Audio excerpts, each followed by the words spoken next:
Distinguished participants, ladies and gentlemen, welcome to this session. This session is dedicated to a panel discussion on multiple approaches to seed multiplication, distribution, and adoption of hybrid varieties. We'll be hearing a case of 5 countries from Nepal, India, Spain, Kenya, and Mexico. As it is clearly known to all of us, great strides and remarkable progress have been made and are being made in scientific research and innovation, especially in genomics and plant breeding, that has made available base-based technologies, changing the lives of many people. However, scientific genius and investment that are vital for the art and science of plant breeding are of little value until they end up as a variety in a farmer field.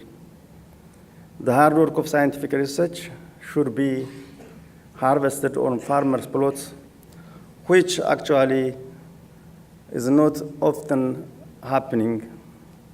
There are several instances where popular varieties, novel varieties, have been shelved or distributed in a limited scale before a second to none-based variety is coming and replacing these varieties. The threats of increasing frequent changes in plant pathogen populations on one hand, and the promise of increasingly greater genetic progress delivered through genomic science on the other, suggest that investments in science need to be matched with investments in seed systems, seed quality, seed multiplication, distribution, and adoption of new products. The earlier the variety is adopted, the better, as it helps reap the benefits of plant breeding programs, and of course, as it can also be important for improving food production and for security quickly and very quickly. Therefore, the objective of this panel discussion session is for speakers to present their experiences and reflect their opinions, which they think and believe affects the adoption rates of improved cultivars, especially from the context of small-scale agriculture and small-scale farmers. We would like to hear success stories, enabling and restraining factors for adoption of improved varieties. With this small remark, I would like to invite the presenters one after the other. Accordingly, the first presenter would be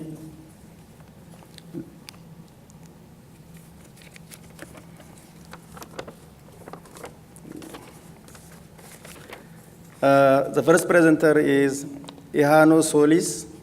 Ihano Solis is director of the seed company Agrovegetal and is associate professor at the University of Seville, Spain. After 15 years of wheat breeding in collaboration with CIMMYT and the other Spanish institutes, some 50% of the wheat area in South Spain is grown with agrovegetal cultivars.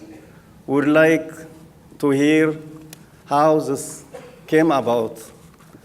Please, Dr.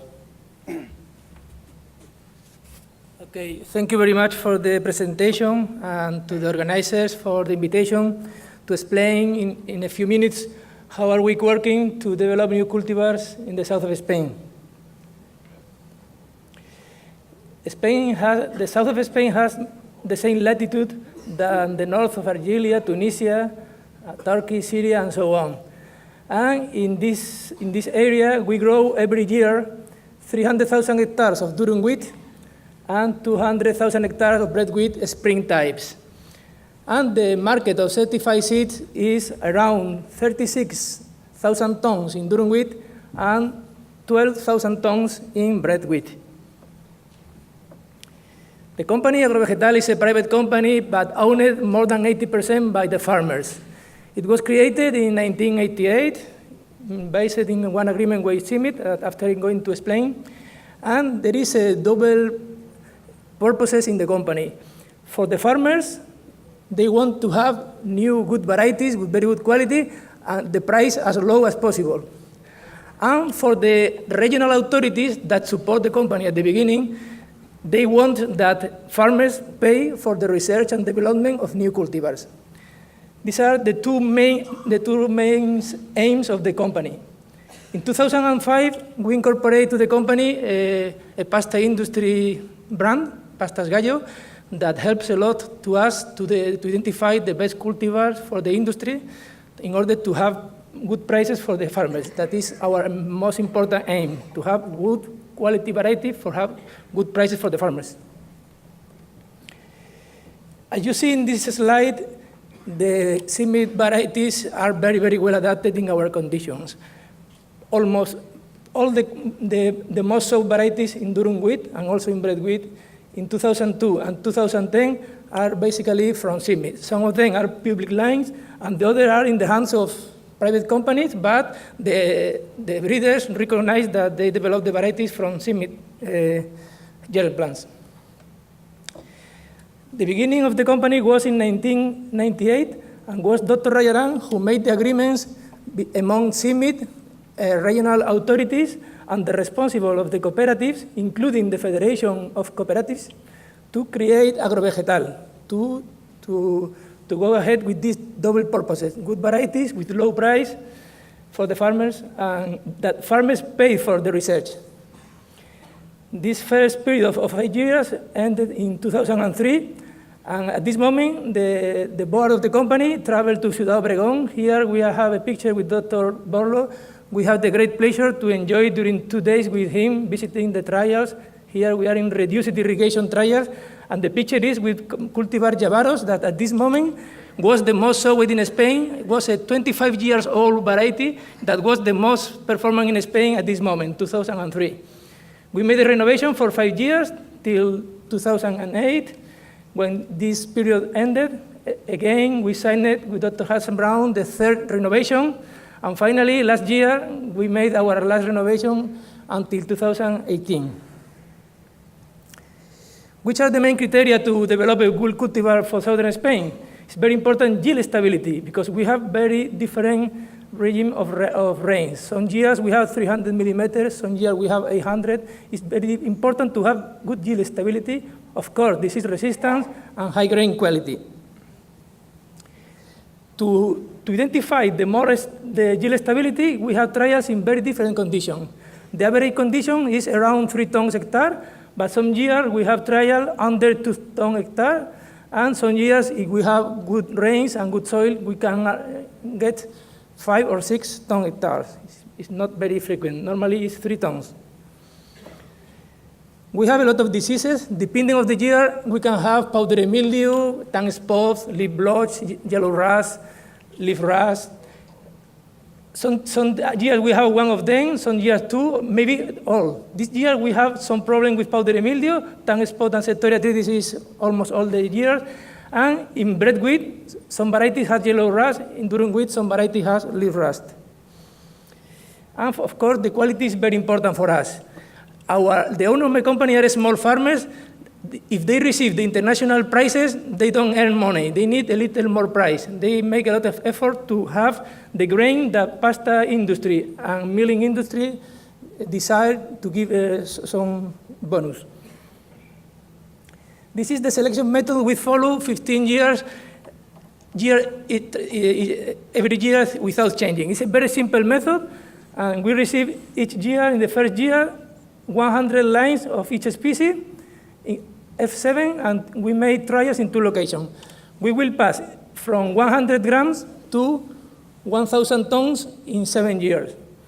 In the preliminary trial, we identified the 30 best line of each species, and we passed 2 confirmation trials with 3 repetitions in 5 locations, in locations managed by 1 cooperative. This second year, we choose the 4 better lines of each crop, of each species, in order to decide the candidates for release. This is a very important year. We study very with a lot of detail each cultivar to decide the better combination of yield, quality, and disease resistance. And the decision of which variety is going to be released is taken by a team of 10 persons of the cooperatives, the technical responsible of the cooperatives, and the 3 employees in agrovegetal, because in agrovegetal we are only 3 employees. The 4th year, we start the official trials. In Spain, to have permission to sell one variety, you need 2 years of official trials for agronomic value and for distinguibility, uniformity, and stability. And at the same time, we pass the official trials, we are preparing pre-basic seeds, 2 generations the first year, because we have the possibility of making 2 seasons in the same place, like here in Mexico. And in the 2nd year, we prepare pre-basic seed, even if we are not sure if we are going to have the permission for releasing. Sometimes the variety is refused, and we put out the seeds. If we get the official authorization for releasing, we prepare basic seeds, and we start with the recommendation trials by regional and national authorities. This is the year 6. And finally, the year 7 is when we decide really if we are going to produce certified seeds. Each 4 varieties that are in this moment, only one arrived to the end of the process to be a commercial variety. Our main tool for know which the best variety are good agronomic trial. It's the most important tool you need to know which is the best variety for each cooperative. The results in bread wheat, there is a little summary, a set of bread cultivars with different quality, industrial quality, and different rust-resistant genes. Our certified seed sale in 2013 were 2,300 tons, representing 10% of the market share in Spain of spring types. These are the name of the varieties, are the name of the village where our cooperatives are placed. Our most important success was Escacena, was the first yielding in official recommendation trial during 4 years. In durum wheat, the same thing, a set of cultivars, different rust-resistant genes. If you are interested in which genes we use, there is a poster outside. And we sell 5,600 tons the last year, 12% of market in Spain. And the name are the name of the president of the cooperatives, Don Sebastián, Don José, and so on. Our most important success is Don Ricardo. It's the 3rd most grown durum wheat in Spain in the last 3 years. We sell every year 4,000 tons. And this is the process that I have explained. Collaboration with CIMIT to have advanced lines, selection to location, collaboration with Spanish academic specialists for leaf-resistant quality biotechnology, confirmation trial, selection of candidates with technicians of cooperatives, quality analysis in the laboratories of the pasta industry and milling industry, very important. Farmers' Day with cooperative farmers, and with the money we get for commercial seed, 24 euros per ton, 7% of the price is for research and development activities to pay all this work. And some of the money is for breeding new pulse crops like pea, fava bean, and chickpea. After 15 years, we have this part of the market in Spain. Thank you very much, and thank you to the breeder and the scientists of CIMIT for 15 years of fruitful collaboration.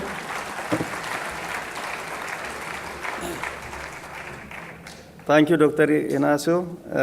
The next presenter will be Mr. Subhas Raj Ubudhai.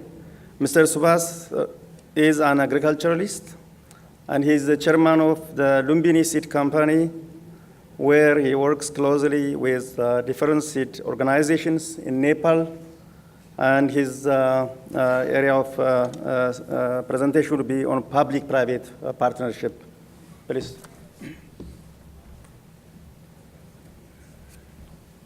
Thank you, Chairman. Respected Chairman and colleagues, my name is Subhas Raj Upadhyay from Nepal, and I am going to speak on the complementary roles of public and private sectors in facilitating adoption of new varieties of wheat in Nepal. Wheat is among top 3 staple crops in Nepal. The area under this is 0.77 million hectare. Production is 1.61 million ton. Productivity is 2.3 ton per hectare. As you see here, the yield is also in increasing trend every year. The requirement of wheat seed in Nepal is nearly 92,000 tons. The ideal renewal period for wheat seed is 4th year, and the actual requirement is 23,000 tons. As you see here, the wheat, regarding wheat, I have mentioned other crops also, but I am concentrated on wheat. The total production of wheat seed is 8,000 metric ton. But we required, the demand is 23,000 metric ton, and we are deficit 15,000 metric ton. So there is deficit of more than 60%. Hence, there is a lot of scope for seed agencies.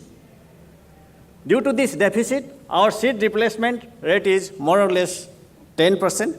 I think this year it will increase, and it will be about 11%. The seed agencies involved in Nepal, there are mostly two types of seed agencies are involvement. Public sector consists of Ministry of Agriculture, National Agriculture Research Council, and National Seed Company, whereas the private sector includes the companies, mostly the private seed companies, cooperatives, farmers groups, and NGOs. Breeder seed is fully under the control of National Agriculture Research Council because they have the responsibility to develop the varieties. All agencies get these seeds from National Agriculture Research Council for further seed multiplications. The private sector use 30% of the total quantity of the breeder seeds, which is less than 50% of their demand.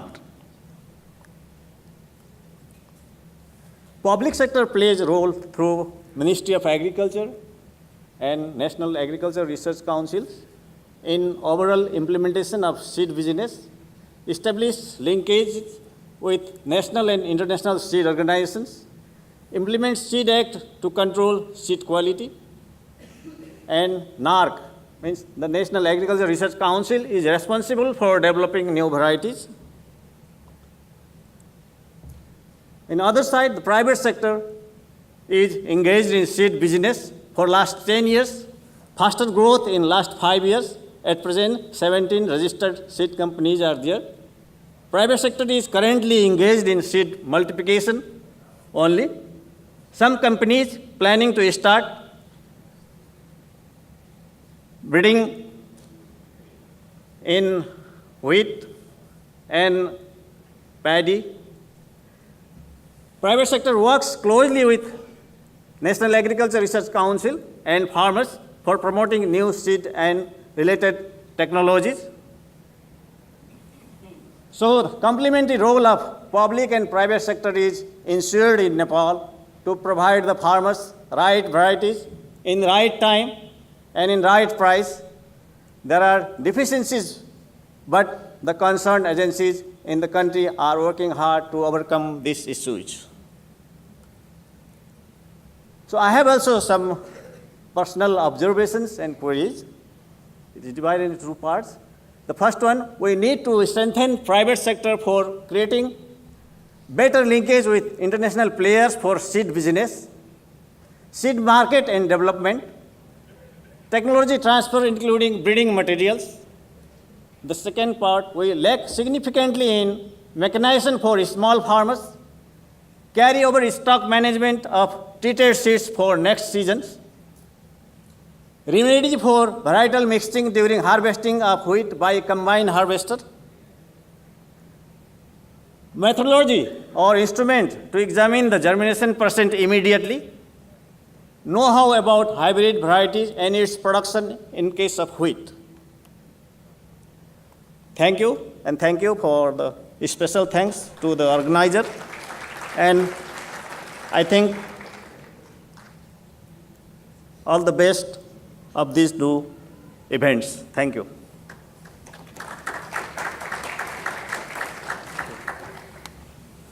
Thank you, Dr. Subha. The next presenter would be Dr. Gurdev Singh. Dr. Gurdev Singh has been serving as a wheat breeder in the DCM Shriram company in India since 2006. He also worked on hybrid wheat for the Maharashtra hybrid company, Maiko, from 1998 to 2006, and as a breeder at the Punjab Agricultural University in Ludhiana from 1972 to 1998. He will again tell us about public-private partnership.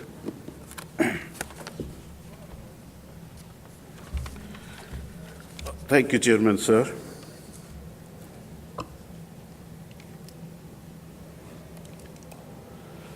This is historic area production productivity in India. The area from 1965 has increased double, whereas production has increased more than 7 times and productivity increased more than 3 times. These are important wheat growing states in India. If we see these first 2 states, Uttar Pradesh and Madhya Pradesh, these 2 states occupy 50% of wheat area in India, but the productivity of these states is low compared to Punjab and Haryana, where the productivity is more than 4.5 ton. The seed replacement rate has improved in India from 13% to 33%. This is with the efforts of private public sectors. This is the certified seed distribution over years. In 2011, about 950,000 ton seed was distributed to the farmers. This is about the public sector organization. In India, the public sector organization is very strong. 56 Agriculture University Directorate of Wheat Research is very strong. Large financial resources, large trained manpower, and good government support. Role of the private sector is private sector has played a major role in multiplication of the public varieties, multiplication and distribution of the public varieties. About 400 private companies are there in India, and 140 companies are engaged in seed business. So out of the total business, 53% of the total business is with the private sector. Then with the enforcement of PBP policy, some large companies and some multinational companies, they started the R&D, particularly in the initial stages in the vegetables and the cross-pollinated crops where hybrid technology is available. About 10 to 12 companies, they have started R&D in wheat in India. Then there are other companies also, but DCM Shriram provides the complete package to the farmers from seed to chemicals, then fertilizer, crop advisory service, etc. The strength of the private sector is that they are market focused R&D. They have global access to the technological developments, and the management is professional and they are growth oriented. There are problems to the private sector. Compared to other crop, wheat business is not very attractive. There is competition for seed cost as government provides the subsidy to the seed. Sometimes that is difficult to calculate the demand of the varieties. So there are losses. If the seed is not sold, it remains in the store. So ultimately the company is at loss. Like the earlier speaker talked about the complementary role of private public sector.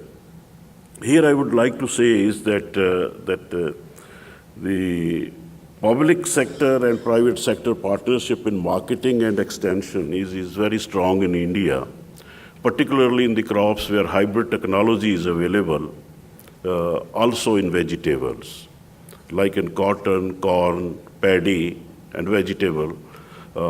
Private company have good hybrids, and public sector is supporting very much to the private sector.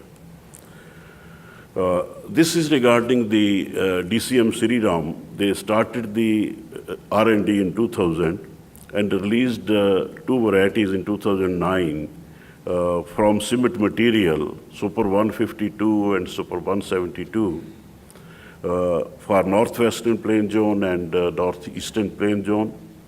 Then Super 111 released in 2012 for Central Zone. This is for 5 years. Last year, 17,000 ton seed was sold for these 3 varieties. This is regarding the proprietary varieties. This year, about 36,000 ton seed was sold of the proprietary varieties, and 47% share goes to DCM Sriram. In order to popularize the new varieties, you have to conduct the crop shows and field days. For the last 3 years, more than 10,000 crop shows or field days were conducted by the company, and more than 600,000 farmers attended those crop shows and field days. So these are type of glimpse of the promotional activities. This variety, which is released in the central India, last year this variety gave the highest yield in the central India. The farmer got the President Award because of high yield of this variety in the central India. Fast delivery system of new varieties. This is very important. Sometimes what happens is that the variety is released and it reaches to the farmers after 3 years or 4 years. So there are ways and means with which we can reach to the farmers early.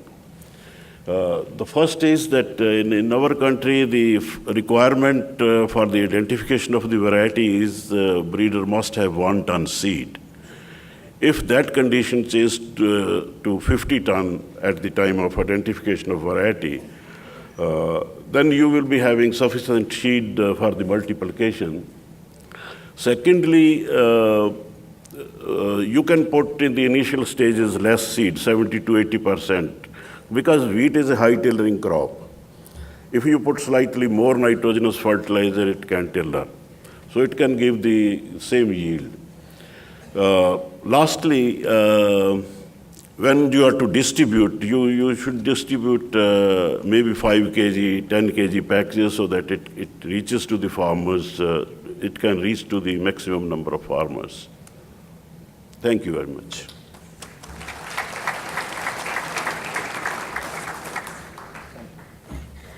Thank you, Gurudev Singh. Next, we'll proceed to Anne's presentation. Anne Gichangi is senior research scientist at Kenyan Agricultural Research Institute. She has got a MSc degree in agricultural economics from Egerton University. And she is working on wheat and other crops at Kari. And is also beneficiary of the African Women in Agriculture Research and Development Award Fellowship. Therefore, her presentation will focus on seed supply systems and adoption behavior of farmers in Kenya.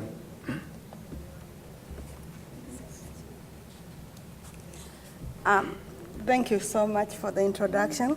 And I want to appreciate the invitation by the organizing committee to participate in this very important technical workshop.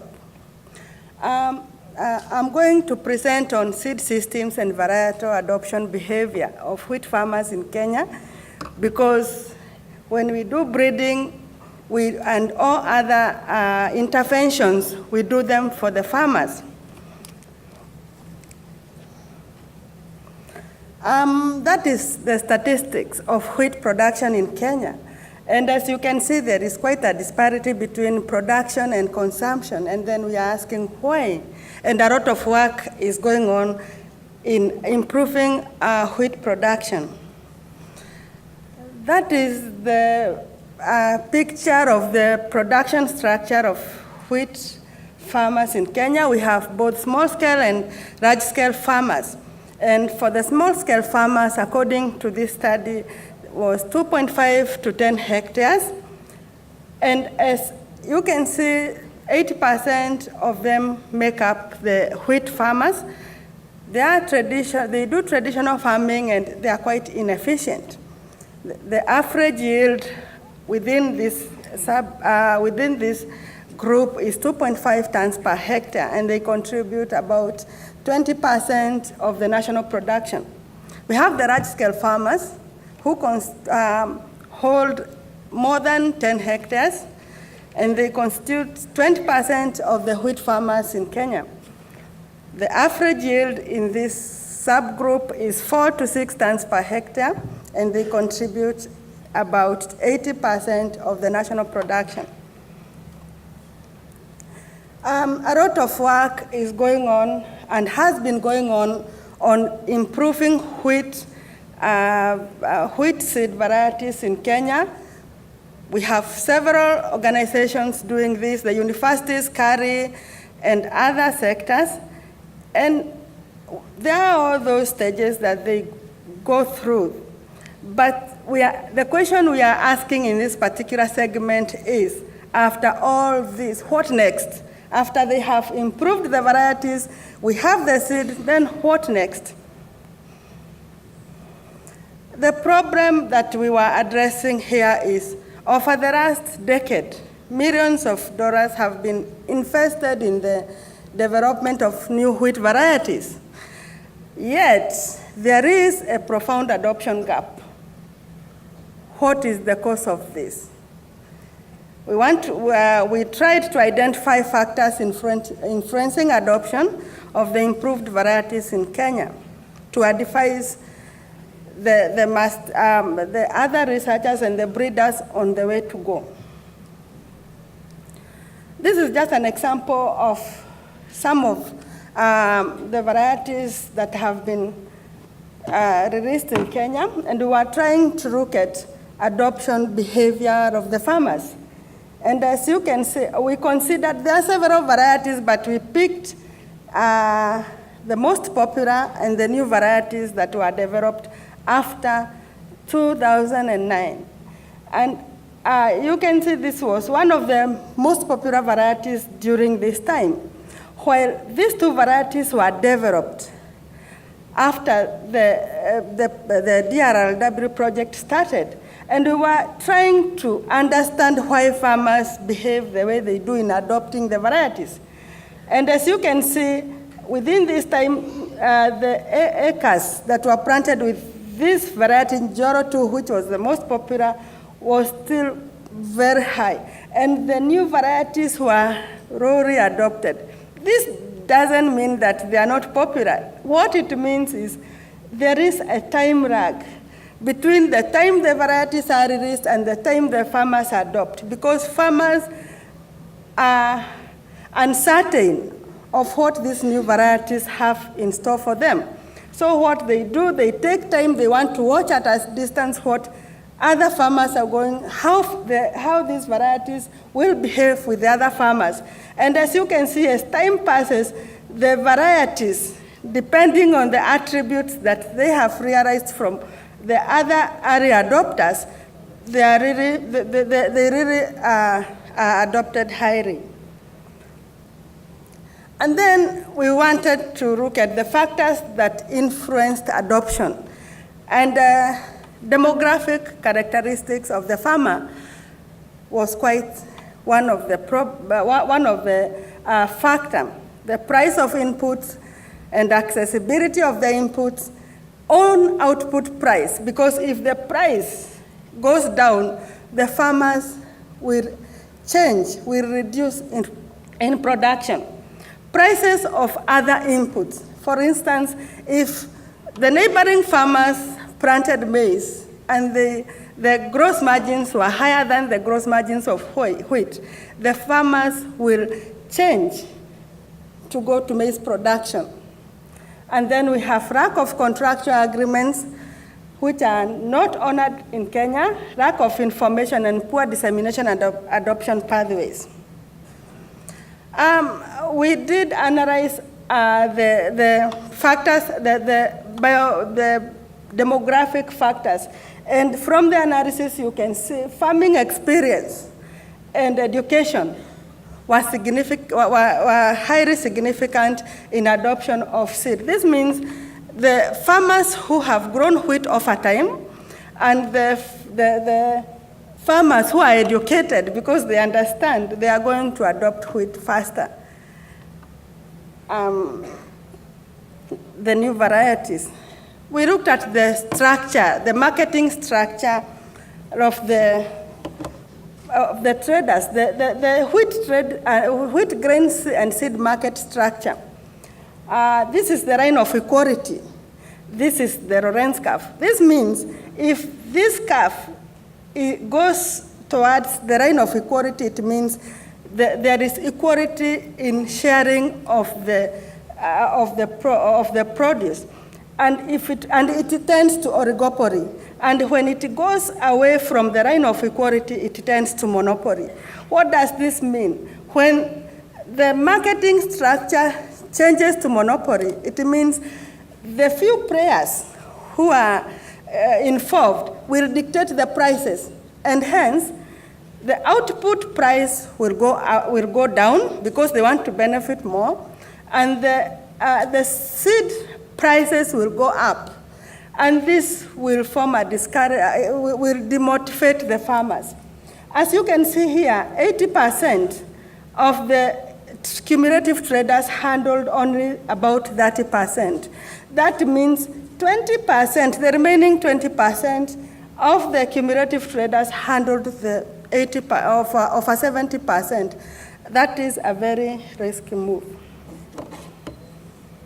So we looked at contractual agreements. They are not so common in Kenya, and as you can see, over 79% are not involved in any contractual agreement. We looked at sources of information, because if farmers are not informed, or while other stakeholders are not informed on what is going on in the research centers or in other companies, they are not going to adopt what they don't know. And as you can see, the major source of information for the farmers was other farmers. And we have the extension services, which has been overtaken by other farmers. That gives us a bit of confusion here. And we have CARI, which informs the farmers through field days, demonstrations, and agricultural shows. What were the constraints that were identified with the small-scale farmers? These are specific constraints for the small-scale farmers. And as you can see, the cost of fertilizers, the high cost of chemicals, and high cost of seeds were quite major problems with the small-scale farmers. Also, poor road infrastructure and post-harvesting handling. This is farmers, small-scale farmers trying to dry the wheat to reduce the moisture content. As an example, you can see the source of seed for the small-scale farmers were other farmers. This means the seed that is being grown by the small-scale farmers is not necessarily the improved varieties, and it is not necessarily the new varieties. Why is this the picture like this? We need to do further research and try to do better. So we did dissemination and adoption. We had to intervene, and we do dissemination through sensitization workshops, shows, field days, and demonstrations. We did early adoption surveys to see what was going on. That is the conclusion. Educated farmers, we have to form farmer groups to involve all the categories. We have to introduce the new varieties through sensitization workshops and all that. We have to create awareness, enhance corrective action, and then farmer groups should be trained on seed multiplication to fill the gap of scarcity, and comprehensive survey and sensitization workshops should be done. I acknowledge all those people. Thank you so much.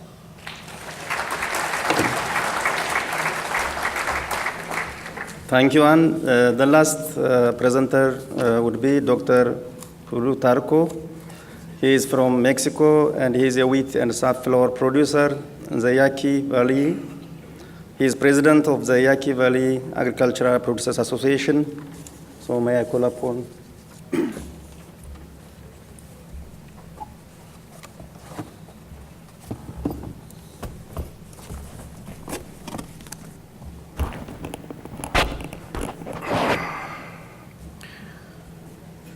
Thank you, Dr. Mwengatsu, for the introduction. Good morning, and welcome to the Yaqui Valley. Reasons for the success of wheat production in Sonora. In a letter written to a member of my family in 1979, Dr. Borlaug refers to this success. Not only are the Rockefeller Foundation members of the board conscious of the tremendous impact that the leadership of Sonora has caused in Mexican agriculture, but are they more impressed by the impact on wheat production by Sonoran agriculture in many other parts of the world. The foundations of this historical success lie in a triple alliance between research, seed systems, and growers' organizations. Research. It has been conducted by a symbiotic, successful, trilateral relationship between producers, the Ministry of Agriculture of Mexico, and CIMMYT for the last 50 years, continuously providing growers with varieties to maintain wheat production as a sustainable, economically viable activity, as well as an environmentally safer one. Seed systems.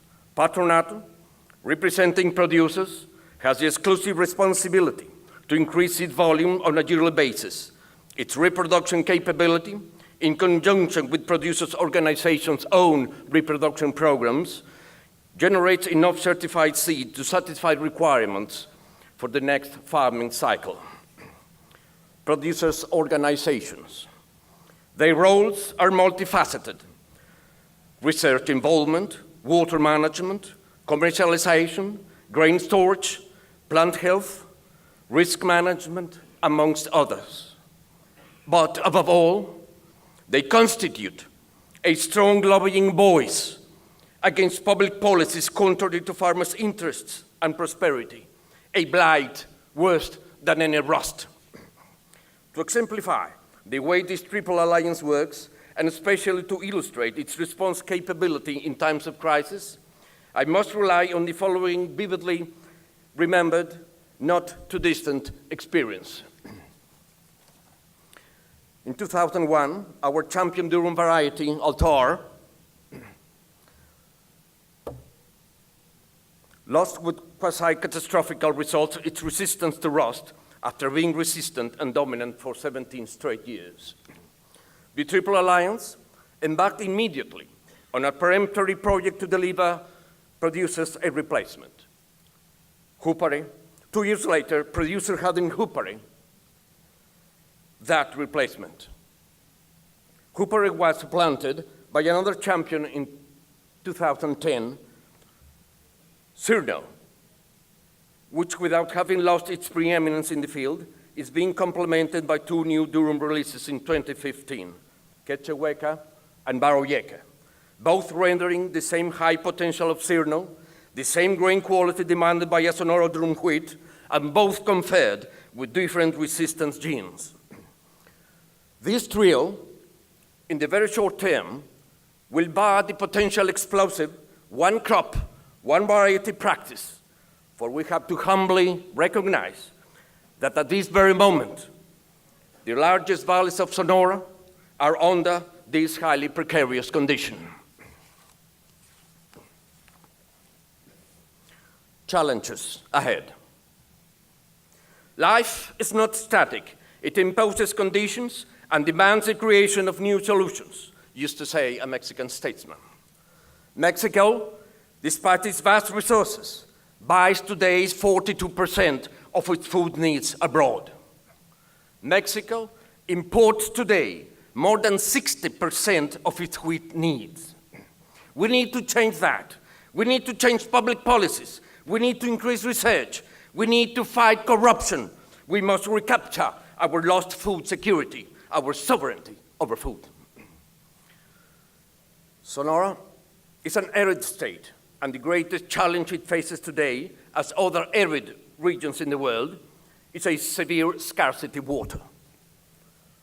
Brought possibly by climatic change and worsened by competing water uses, real or fictitious, it poses a severe potential blow to the economic stability of the farming sector of Sonora. Wheat production and food security will be at stake if no proactive attitudes are adopted, anticipating events with simultaneous alternative solutions. I, therefore, propose, in the field of research, the development of desert-adapted varieties, the development of bred varieties with yield potentials to match those of durum varieties, the development of water-saving production technologies, a substantial budgetary allocation from CIMMYT's vast research budget for the development in Mexico of varieties adapted to desert environments, the continued and enhanced use of the research infrastructure based in the Yaqui Valley to face today's challenges and those to come. In the field of the federal government, a net substantial increase in the budgetary allocation for research and development to maintain Mexico's leadership in agricultural research. The installation of seawater desalting plants in coastal areas to relieve pressure on agricultural water use by other users. The revival of major interstate hydraulic projects to transfer large volumes of water to arid regions to guarantee the production of existing and that of the vast potential of new arable land. And finally, in the field of politics, to raise water as a resource to constitutional strategic rank alongside oil, communications, and energy to stifle a corrupt political class to illegally divert water allocated to food production to other uses. Today, as never before, we can turn to technology to solve the problems imposed by an ever-changing life. But technological options will turn out to be inconsequential if disregarded by the governing class by selecting fast-track, short-term, easy options instead. The importance of the Triple Alliance in securing prosperity and well-being to the people of farming valleys in northwestern Mexico and other parts of the world could be described by grasping the words of another statesman of the last century. Never in the field of human conflict was so much owed by so many to so few. Amongst the few, we find those who have continued enhancing Dr. Borlaug's legacy. However, no matter how potent future varieties might turn out to be, if public policies regarding agriculture and water resources turn out to be wrong, with corruption and impunity running rampantly alongside them, the prosperity and well-being of people engaged in food production will inevitably decay. The vacuum left will inevitably be filled either by corporatism or by a massive dependency on imported food. Both possibilities are unacceptable.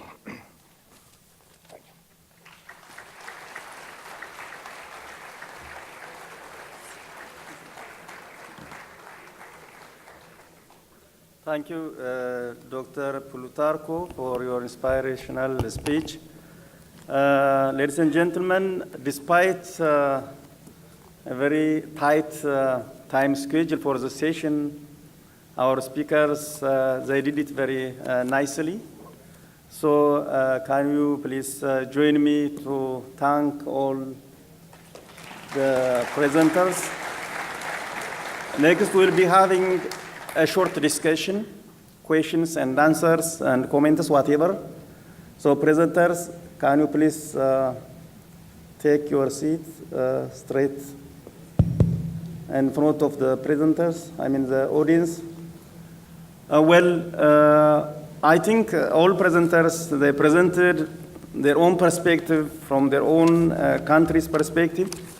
Several issues have been raised from research, development, extension, policy. Now it's time for the audience to raise questions pertinent to this theme. The theme is on multiple approaches to seed multiplication, distribution, and adoption, especially in a small-scale farmer's perspective. So I give the chance to the audience. My question is to Dr. Gurdev Singh of India. So may we know about the variety lease and seed certification system of India?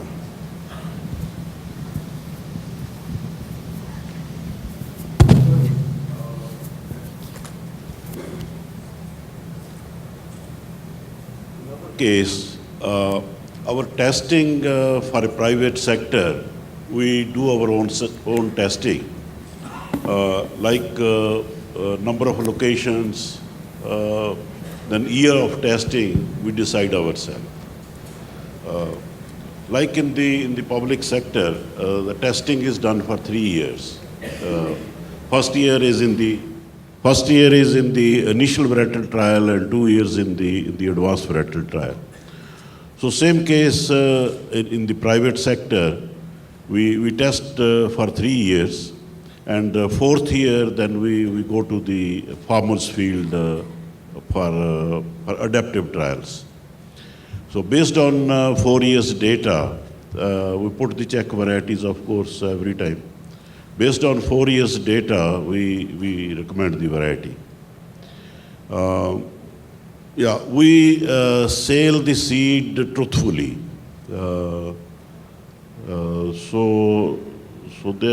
That's the way we are doing in India.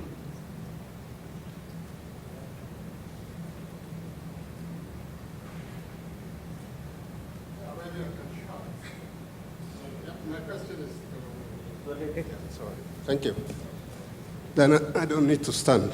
Yeah, my question is to Gurdev again. I mean, you are being saying, I mean, it's a very nice that to see the 33% replacement in wheat. But you put a gloomy picture also that because of subsidy, otherwise wheat is not attractive. And what do you see the future of wheat in case the subsidy is not there? It's an excellent question. 33% subsidy the 33% seed replacement rate in India is very encouraging. It is mainly because of the subsidy. If subsidy is not there, I think seed replacement rate may go down. I also believe 33% subsidy, this seed replacement rate is because of the cheaper seed rate, cheaper seed cost. I don't know if subsidy goes, what will happen.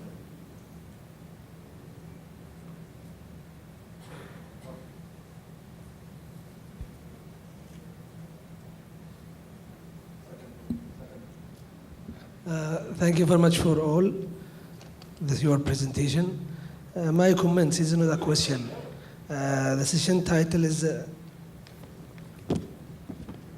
multiple approaches to seed multiplication distribution and adoption of improved varieties. We couldn't see clearly the approaches in all the presentation they have adopted or new approach they have done in all these 5 countries. We hope to get, means if anybody gets benefit of any new approaches or the approach which they have adopted. Thank you very much. You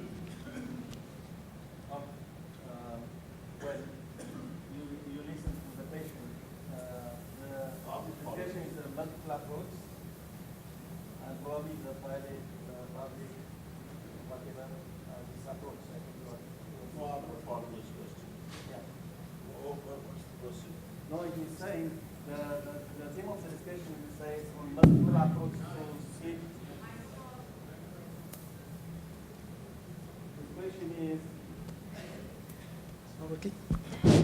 His question is the theme of this discussion is multiple approach to seed multiplication, distribution, and adoption. And he said, I didn't see where is that multiple approach in your presentation.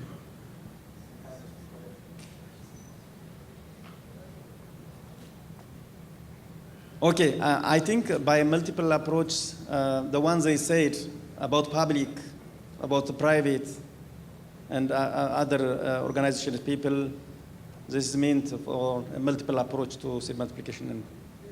Mr. Chairman.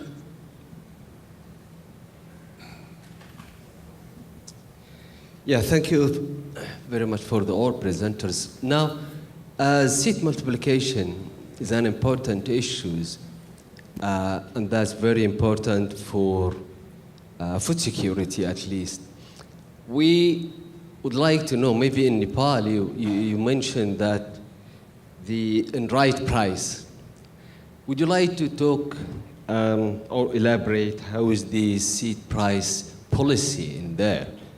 And I think if there is an efficient experiences in one of the other countries, that will be good. At least let's gain something from the seed policy system in those countries. Thank you.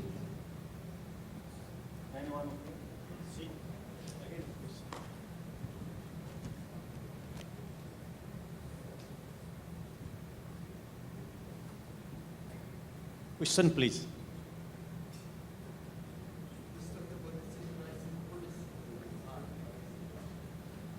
Seed price policy in Nepal? Oh, thank you. Because we have different organizations, private sector and public sectors.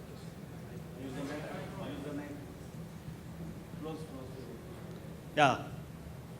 So both of these sectors will sit together, will evaluate the market price, will survey the market, and we have on industrial sectors in each districts.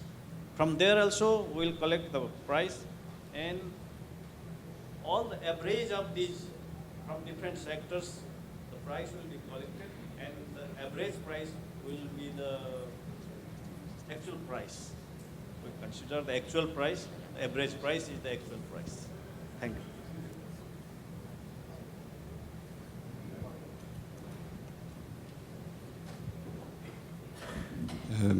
Thank you very much for the talks. My question is for Anne Jikanji.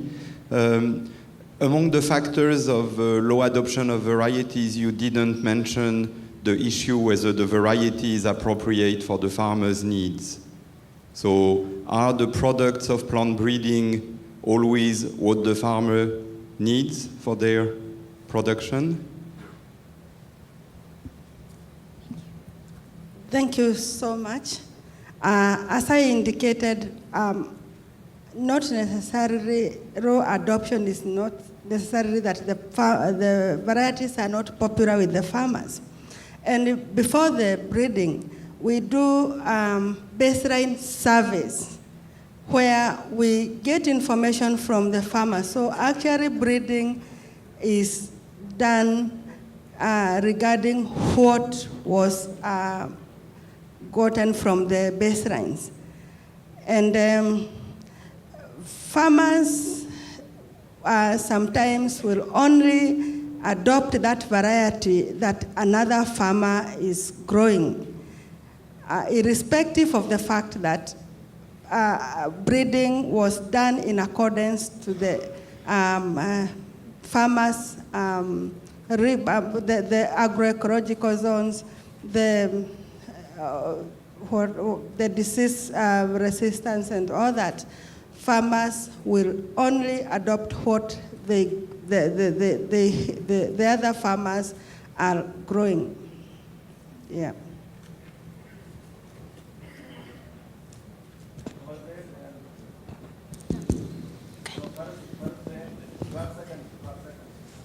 Thank you, sir. Yes, please. My name is Rose Mongi from Tanzania. I had a question to the lady from Kenya. My concern is about smallholder farmers. They are making 80% of all wheat farmers in Kenya, and yet the production is only 20% they are contributing to the country. And I was wondering whether the millers and the bakers are interested in what comes from the farmers. And my other comment is probably what we are doing in Tanzania, we involve farmers right from the beginning during the technology development. That way, they have a sense of ownership. Whenever you go, whenever you tell them about that, since they have been involved since right from the beginning, they will just take it and produce. Thank you. Thank you so much. Yes, most of the farmers in Kenya are in the category of small-scale farmers. And also in Kenya, farmers are involved right from the problem identification. We do participatory breeding, and that's why we want to identify the constraints so that we can also do the interventions.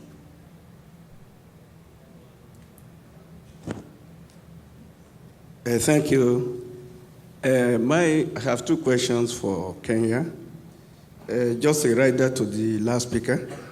I think the reason for the time lag between the variety release and the adoption of a variety may have been due to lack of the participation of the farmers in the technology generation. Because if the farmers are involved in the technology generation, definitely it will shorten the time lag between release and the adoption. And secondly, on the lack of information to farmers on technologies, I believe you should have extension agents. Extension agents are meant to disseminate technologies that have been generated, except you don't have enough extension agents, or maybe there's a wide gap between farmers and the extension agents. I think something has to be done in this area. Thank you. Yeah, thank you so much.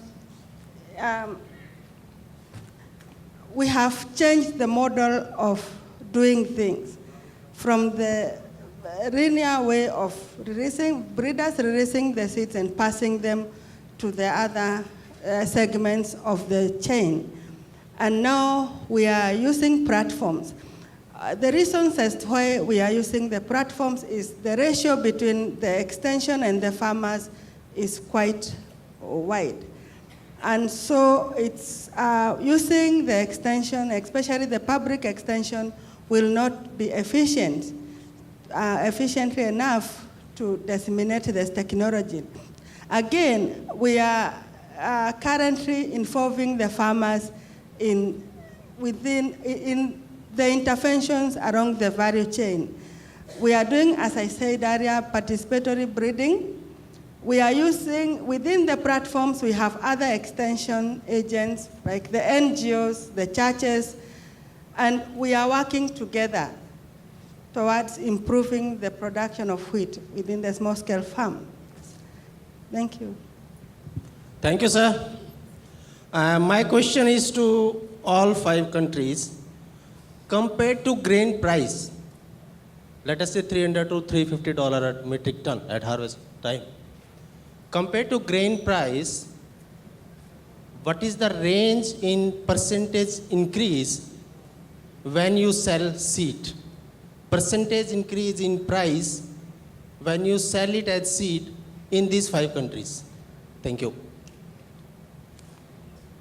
Hello.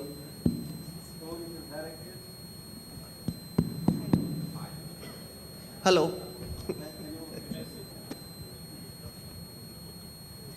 It is more or less 50%.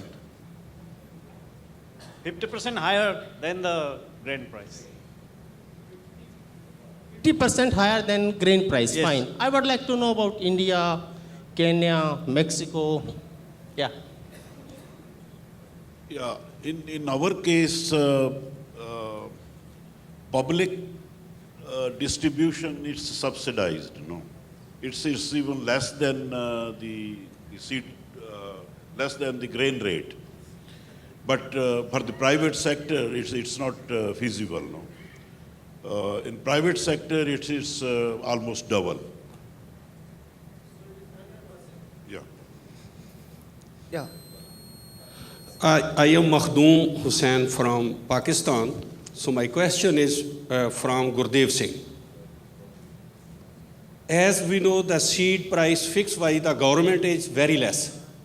Actually, this is to help the farmers. But on the other side, the private seed companies face the problem. So what is the solution for this? You have a many seed quantity which cannot be sold to the farmers. So you have pointed out in your presentation. It's excellent question. In fact, you have asked. The solution for this is that subsidies should be given to the private seed also from the government. At present, the private sector is facing a lot of problems selling the seed at a higher cost. In our case, I don't know if I'm telling in my currency, it's 12 rupees per kg. But the private sector, we are selling 25 rupees per kg. Farmers are reluctant to buy my seed because it's double the cost. If government provides subsidy to our seed also, then more private companies can come for R&D. Thank you. Thank you very much. It is for all panelists. In fact, the high value, low value crops like wheat, it is the partnership, that is public, private, farmer partnership is very important for the seed multiplication and dissemination. And in fact, the participatory, just like the participatory plant breeding program, participatory seed production program with modified villages, crowdsourcing, and also the custodian farmer concept. If you bring all these things, I think certainly we can provide the quality seeds of improved varieties at right time, at right place, at affordable price, in right packet sizes. Thank you very much.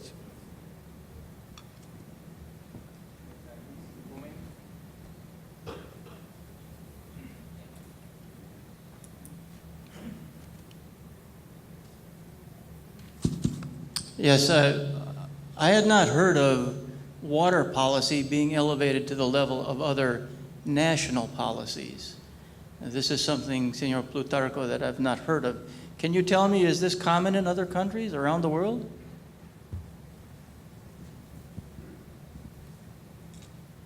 I don't think it is. I'm just proposing that the fact that water is elevated or raised to strategic,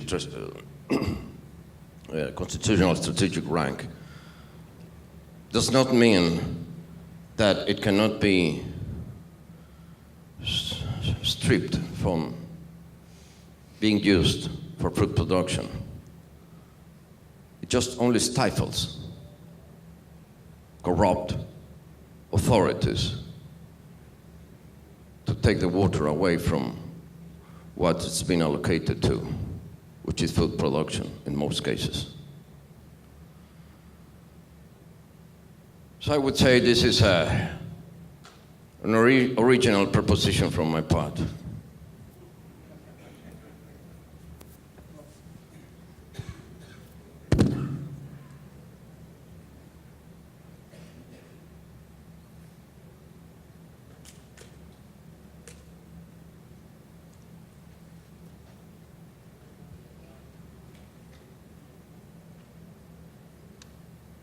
I am Rahima from Ethiopia.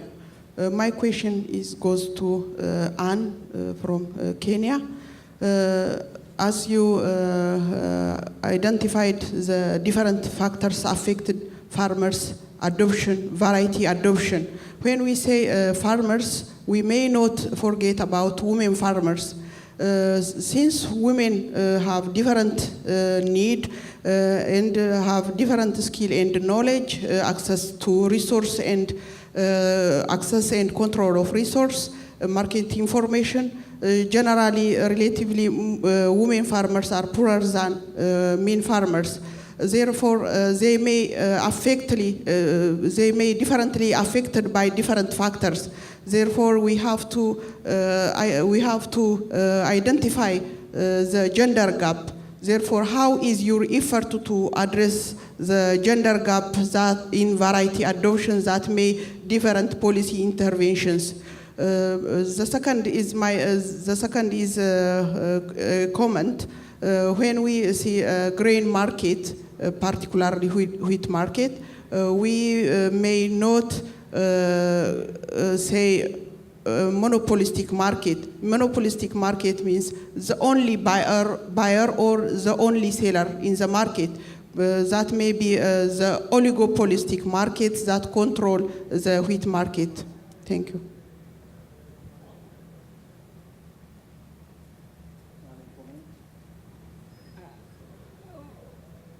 Was it a comment or a question?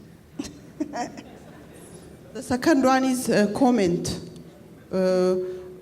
When we say monopoly market, it may be only the only buyer or the only seller. But when we see oligopolistic markets, few traders control the wheat market. Thank you for the comment.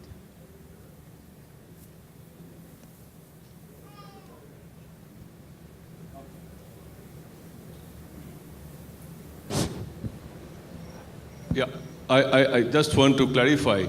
I am from India and I am from the government.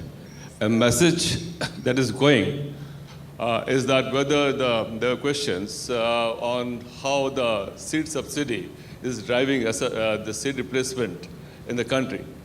Actually, it is not the seed subsidy. It is basically the quality of the varieties that we grow, we are producing. We have a very, very exhaustive and a robust research system, both in the public and the private.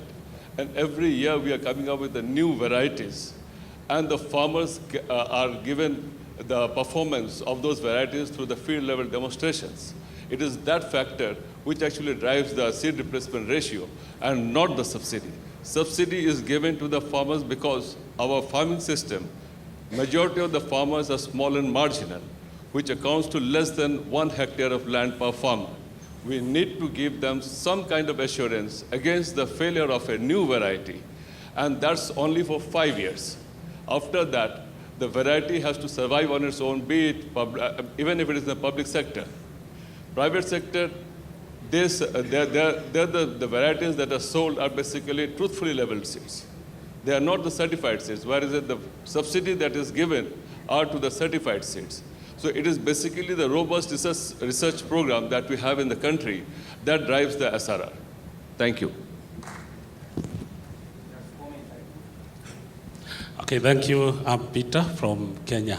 I just wanted to add to what Anne has said and also comment on the issue of gender that has been mentioned. One thing is that the seed system in Kenya is being readdressed through a project called East Africa Productivity Project, whereby we are forming farmer groups to be seed producers. We are training them and later giving them the foundation seed. Then we teach them how to produce and also go through the certification process and redistribute the seed to themselves. This will reduce the use of farmer seed, as we have seen in the graphs. In these groups, we really take care of the women farmers who are not able to do it as individuals. And so we are encouraging group wheat production and also seed certification process. Thank you.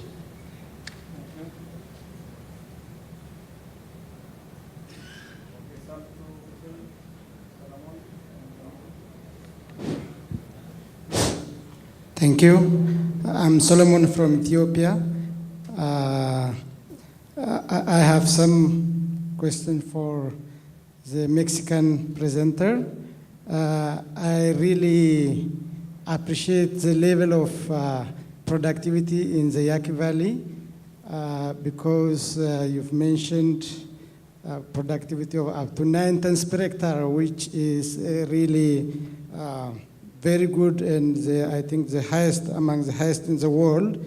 But you still you mentioned challenges ahead. That is, the country is still importing 60% of wheat, and your main concern is on water.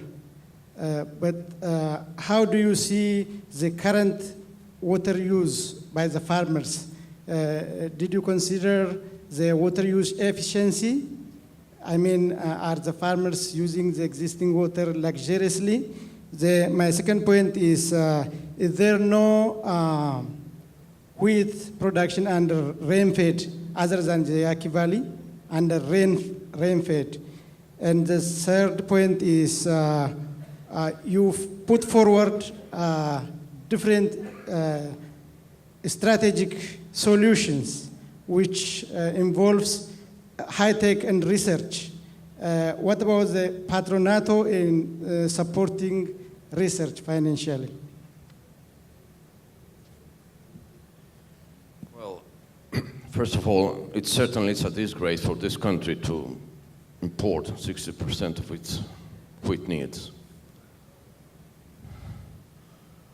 We who are so proud of our research based in this Yaqui Valley.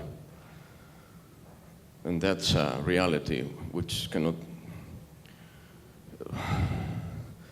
we cannot escape from. We need to increase research, certainly. We need to create new varieties that require less water to produce high yields. Farming is feasible, economically feasible, if it presents to farmers high yielders, whether it be bread or durum varieties. Now the real challenge is to generate those varieties that have a lesser water requirements to reach those high yields. And for high yields in this area, in the area of 9 to 10 tons per hectare. There have been a handful of isolated experiences by farmers with one variety, which is the champion dominant today, which goes by the name of Surno. Some farmers, local farmers, have obtained up to 14 tons per hectare. Those are isolated cases, but we can see the potential there is implicit in this variety. And the two newcomers, which also are reportedly or supposedly are high yielders too.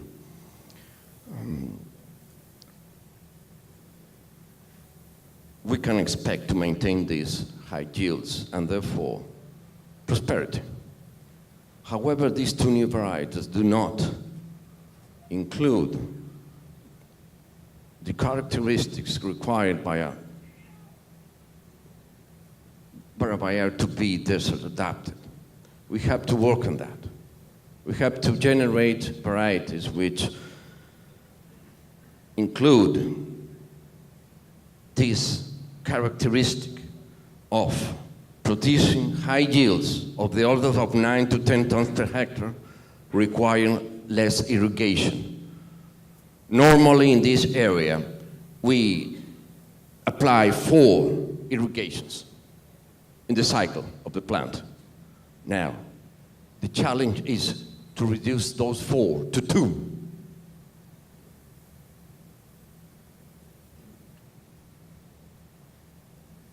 It's a real challenge, and we need a budget to do it.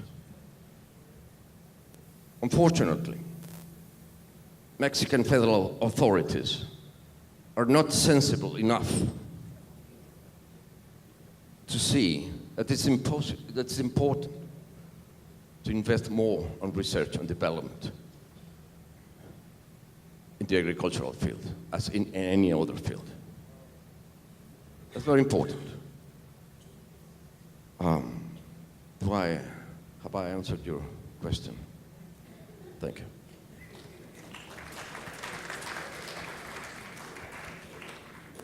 Thank you very much. In the interest of time, we are going to wind up. Just a few remarks. What I understood is in the conveying seeds on the farmer's hand, the issue of private-public partnership is critical. There are some complementarities, but there are also some gaps in bringing these two partners together. Another issue is, if we are going to reach each and every farmer, the issue of organization needs to also be given, I think, fair attention. The farmers' cooperatives, farmers' organizations, as we have seen here from Mexico, that's going to be a very critical point. Another is policy environment. Actually, government commitment is very critical. Having said this, I would like to just say one statement on Ethiopia's situation, what we are trying out. The Ethiopian government, having been introduced through Norman Borlaug and American President Jimmy Carter, in 1993, on 1,600 farmers, they showed the president, who was fresh by that time, after having seen the success stories, they were planning the next year to plant from 1,600 to 16,000 to demonstrate. And when they shared this information, he said, no, you make it please 40,000. And then we started from that, and the government took this as a national program, what we call it a scaling up strategy. The issue is to take not using the diffusion system of extension, but to reach each and every farmer in a very organized way. We have some 40 million households and more than 90 million people. 85% of these are farmers. So we wanted to reach each and every farmer. We have to ensure that each and every farmer is using best practices and best varieties. For this, we deployed like 70,000 development agents, 3 in each, the smallest administrative unit, almost is parallel a big country, India. India has got, I think, that amount of development agents. So we are trying out this. The government is highly committed. From Prime Minister to the farmer, they are working day after day on the farmer's field. So we have seen actually promising results, encouraging results. We are growing day by day. Although we started from a low base. If I talk of the wheat, we started merely from 1 ton, less than 1 ton. Now we are about 2.4 ton average productivity, while some farmers can produce 8 tons and 9 tons and so on. So the government commitment to reach each and every farmer is also very critical.